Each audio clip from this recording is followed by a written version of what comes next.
What are the necessary steps I should take when I want to sell property on my own?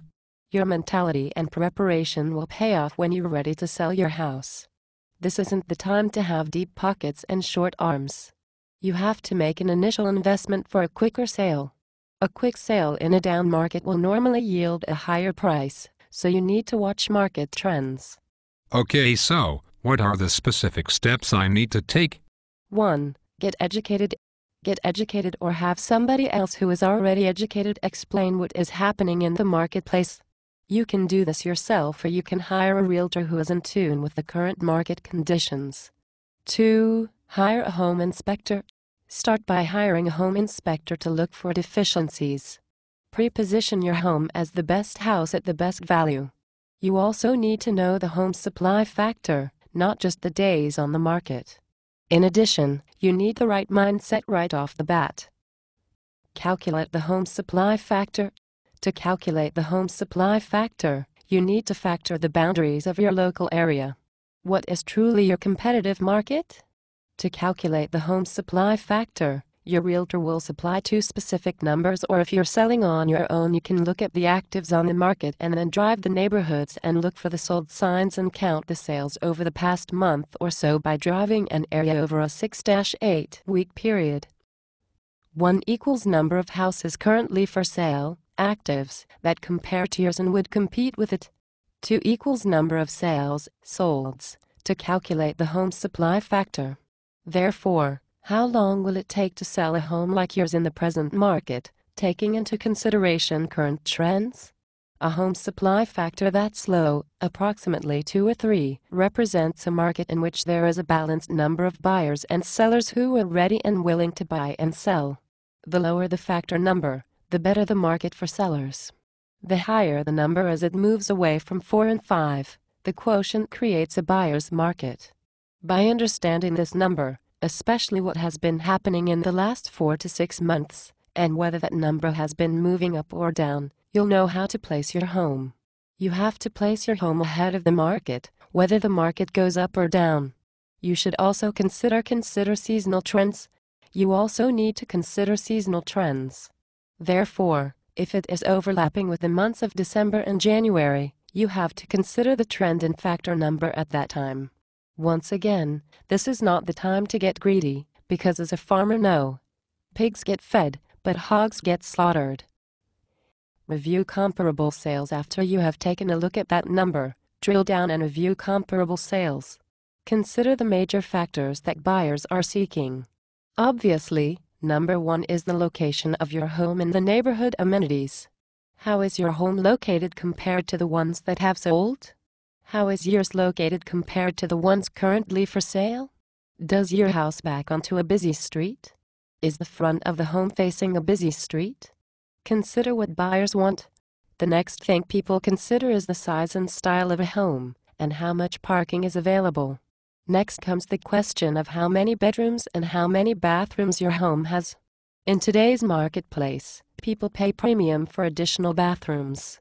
At the same time, keep in mind that any finished area above grade is worth much more than finished area below grade. If you're in a condominium or townhome, a 3-bedroom, 2.5 bath will certainly trump a 2-bedroom, 1.5 bath. If you own a home, condominium or townhome, parking is a huge consideration, and covered underground parking is obviously a premium. Study the comparative market analysis. The comparative market analysis your realtor provides is your best friend. So take the time to review it and look at previous sales. Get familiar with your competition. Often, people will take a look at the city assessment.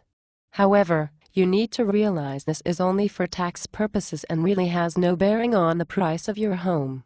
Pricing your home is another important consideration. As far as pricing your home, consider Warren Buffett's advice. Price is what the person pays, and value is what they get. Ultimately, what we are trying to do is create value in your home, so you can sell it for the highest dollar. If you decide to sell your home on your own, review the mills, pick up a local Homes for Sale magazine. Drive by the competition. Rate the competition on the value people would place on that property, not on the condition. Most importantly, you need to know what's hot on the market. What are buyers looking for? What are they really, truly looking for? Remember that the highest price isn't always best. Unfortunately, most people believe that pricing their property as high as possible will yield the highest price. This is probably furthest from the truth. On the other hand, pricing your property too low may mean leaving money on the table. Even worse, buyers may start to wonder what is wrong with your property. Price your home correctly the first time. It's important to price your home correctly right from the start. You have to consider all the factors, including your motivation and time frame when you have to sell your home, and if you are moving from the city. Selling your home is like selling bread at a bakery. If the bread sits on the bakery shelf for too long, you'll need to discount it considerably to sell it before the expiration date.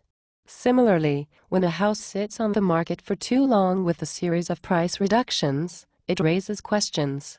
People begin to ask questions. What's wrong with the house? Why has the property been sitting on the market for so long? What am I missing as a buyer? Ultimately, your house will become stale from being on the market too long. What do you do to avoid this? Well, you can conduct a price range listing on your home. Start by looking at the homes in your price range. Assume they range from $290,000 to $299,000 in a declining market. Price your home at $289,000. Better yet, go for $287,000, as 7 is considered a lucky number. Okay, what next? Beware of the appraisal trap. Placing your home at $298,999 is overdoing the numbers. Such exact pricing also suggests inflexibility on your part and may even discourage an offer. Now that you are continuing on your own, don't review only appraisals. Don't get caught in the appraisal trap, as realtors call it. An appraisal is a licensed professional that bases house values on past sales. It's really one person's analysis based on his or her experience and a few comparables. It doesn't take into account market trends, homes on the market, the home supply factor, or even the present sales to new listings ratio. You should also consider market value. The market value is what a willing buyer will pay for a property and what a willing seller will sell for under normal circumstances. In a slow market, those numbers can often be very far apart. So use the home supply factor as your guiding principle. If it approaches 4-7, you will probably need at least a 5 price advantage to create enough demand to result in an offer, or maybe even 2-3 offers. From there, you require the proper negotiation skills to ensure your buyers pay the best possible price. However, you still have to get the first offer.